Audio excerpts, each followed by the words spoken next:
दोस्तों नमस्कार। 9 अप्रैल को भारत के 2 राज्यों और एक केंद्र शासित प्रदेश में विधानसभा के चुनाव की मतदान जो थे वो संपन्न हुए। सबकी नजरें टिकी हुई हैं आसाम पर, क्योंकि आसाम में वोटर टर्नआउट में बढ़ोतरी देखने को मिली। दरअसल आसाम की 126 विधानसभा सीटों पर एक ही चरण में मतदान था और इस एक चरण के मतदान में 85.89% रिकॉर्ड मतदान हुआ है आसाम में। अब ये रिकॉर्ड मतदान क्या सत्ता का फेरबदल होने का संकेत है या और मजबूत ताकत के साथ वहां पर भारतीय जनता पार्टी के नेतृत्व में सरकार बनने वाली है? 10 सालों से लगातार बीजेपी की सरकार है आसाम में, लेकिन ये वोट की बढ़ोतरी क्या कहती है, इस खास कार्यक्रम में इस पर चर्चा रहेगी। लेकिन उससे पहले जानकारी मैं आप तक केरल और पुडुचेरी की भी पहुंचा देता हूं। पुडुचेरी में 30 विधानसभा की सीटें हैं। वोटिंग वहां पर 89.08% हुई है।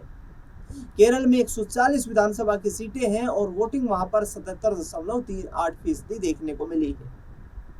यानी कि वोटिंग परसेंटेज की बात करें तो पुडुचेरी के बाद आसाम जो है वो दूसरे नंबर पर दिखाई दे रहा है, जहां पर हाईएस्ट वोटिंग टर्नआउट देखने को मिला है।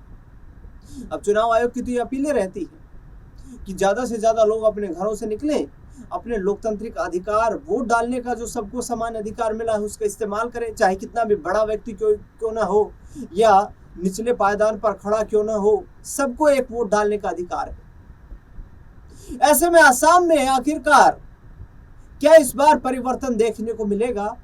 क्या हिमंता बिस्वा शर्मा की टेंशन इस वोटिंग टर्नआउट के बाद बढ़ जाएगी या फिर एक बार फिर से कांग्रेस पार्टी का सुपड़ा साफ हो जाएगा? कांग्रेस पार्टी को फिर 5 साल इंतजार करना पड़ेगा। इस खास चर्चा में मेरे साथ मेरे वरिष्ठ सहयोगी अमन जी जुड़ रहे हैं। अमन जी, रिकॉर्ड मतदान आसाम में बदलाव के संकेत या कांग्रेस पार्टी की वापसी के लिए सत्ता विरोधी लहर, क्या देखते हैं? देखिए, बिल्कुल दिनेश जी, पहली बात तो ये देखने को मिल रहा है कि जिस तरह से वोट परसेंटेज बढ़ी है, ये मेरे ख्याल से बेहतर एक कदम दिखाई पड़ता है। जो जनता है, लोग हैं, क्योंकि देखिए किसी भी लोकतंत्र में सबसे बड़ी ताकत जो होती है वो जनता की होती है कि जनता जितना अपना मत का प्रयोग करेगी उतना बेहतर कह सकते हैं सरकार का निर्माण होता हुआ दिखाई पड़ेगा। और जो तीनों राज्यों की बात करें तो तीनों राज्यों में आप देखिए लगभग जो परसेंट रहा है वोटिंग का, वो ये बताता है कि लोगों का जो लोकतंत्र में बिलीव है, विश्वास है, वो पहले के मुकाबले और ज्यादा मजबूत होता हुआ दिखाई पड़ रहा है। जो मेरे ख्याल से भारतीय लोकतंत्र के लिए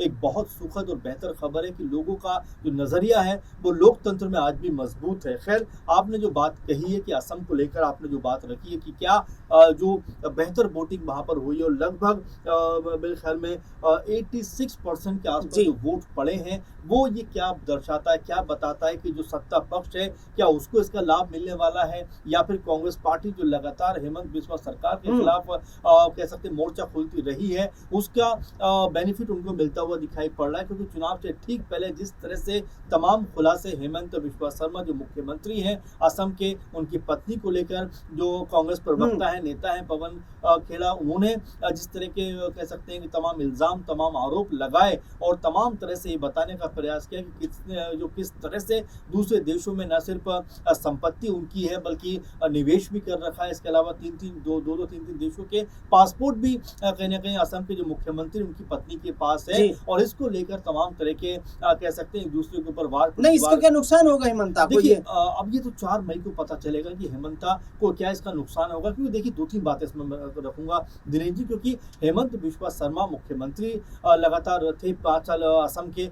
ऐसे में जिस तरह की बयानबाजी उनकी रही, क्योंकि आप देखिए मिला जुला कर लगभग 35 से 40% के आसपास जो आबादी है वो मुस्लिम आबादी असम के अंदर है। यानी कि 3-3.25 करोड़ अगर हम आबादी को देखें असम की तो उसमें से 1.25 करोड़ के आसपास जो आबादी है वो मुस्लिम समुदाय की आती है। लेकिन यहाँ पर हेमंत बिस्वा शर्मा ने जिस तरह के शब्दों का कह सकते हैं वहां पर कह सकते हैं कि चयन किया और जिस तरह से एक समुदाय विशेष को टारगेट किया, आप देखेंगे मुख्यमंत्री रहते हुए उन्होंने क्या कहा कि भाई अगर कोई मियाँ या मुस्लिम रिक्शे वाला आपसे 5 रुपए तय तय करता है तो उसको आप 2 रुपए दीजिए। इसके अलावा तमाम तरह से उन्हें परेशान करिए। उन्होंने ये भी कहा टीवी एक शो में बैठकर कि मैं इतना परेशान करूँगा इन लोगों को, इतना प्रेशर बनाऊँगा कि ये खुद ही असम छोड़कर भाग जाएँगे। नहीं, लेकिन ये सवाल जो जी। ये जो बातें आप बता रहे जी। हैं अमन जी, ये हिमंता ने क्लियर कर दिया कि उनका निशाना जो है देखिए आसाम के रहने वाले मुसलमानों पर नहीं है, देखिए बहुत दिनों घुसपैठ करने वालों पर निशाना था। तो देखिए इसको गलत तरीके से कांग्रेस ने प्रेजेंट किया है, जी। यह आरोप उनका तो है। देखिए बिल्कुल ये आरोप हो सकता है कांग्रेस पार्टी का, लेकिन उन्होंने भी कब आके स्पष्ट किया जब चुनाव के जी। ठीक वक्त की बात आ गई। अगर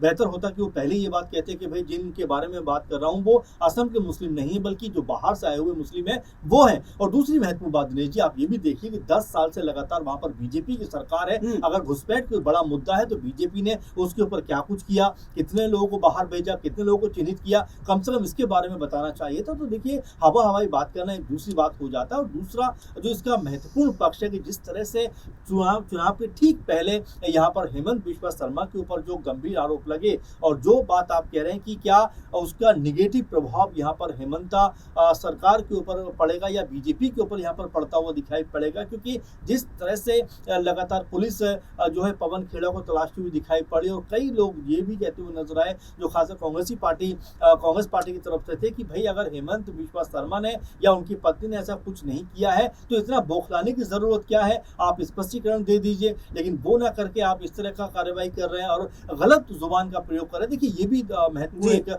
विषय में रखना चाहूंगा कि एक मुख्यमंत्री होने के नाते आप मीडिया के सामने किस तरह का लहजे में और किस तरह की बदजुबानी करते हुए दिखाई पड़ते हैं। क्या बीजेपी का आला कमान इसको नहीं देखता है कि एक मुख्यमंत्री के पद पर बैठा हुआ व्यक्ति अगर इस तरह की गाली गलौज वाली भाषा का प्रयोग करेगा तो जो उनके न्यूज को एक बच्चा भी देख रहा होगा तो उसके ऊपर क्या इंपैक्ट पड़ेगा, तो क्या इसका भी कोई निगेटिव प्रभाव यहाँ पर पड़ता हुआ दिखाई पड़ेगा। क्योंकि दिनेश जी ये कहा जाता है कि अधिक वोट होना या अत्यधिक कह सकते हैं कि रिकॉर्ड मतदान होना कहीं ना कहीं सत्ता परिवर्तन की तरफ देखा जाता है। तो क्या अब ऐसा होता हुआ दिखाई पड़ सकता है, क्योंकि 10 साल से लगातार बीजेपी असम के अंदर मौजूद है। लेकिन अमन जी मैं यहाँ पर आपको रोकना चाहूंगा। आप ये कह रहे हैं कि भाई जो रिकॉर्ड वोटिंग हुई है, इस रिकॉर्ड वोटिंग का संकेत ये होता है और ये माना जाता है कि जब वोटर टर्नआउट ज्यादा बढ़ता है तो सरकार के खिलाफ एंटी इनकम्बेंसी होती है और लोग सत्ता बदलने के लिए ज्यादा वोट का इस्तेमाल करते हैं। तो अमन जी जैसे हमने देखा हरियाणा के विधानसभा चुनाव में देखा, बिहार में देखा, महाराष्ट्र में देखा, वोटिंग टर्नआउट तो बढ़ा लेकिन बीजेपी सत्ता से दूर नहीं हो पाई। आखिरकार आसाम में क्या वही करिश्मा बीजेपी फिर दिखाने जा रही है या फिर वाकई इस बार सत्ता का परिवर्तन देखने को मिलेगा?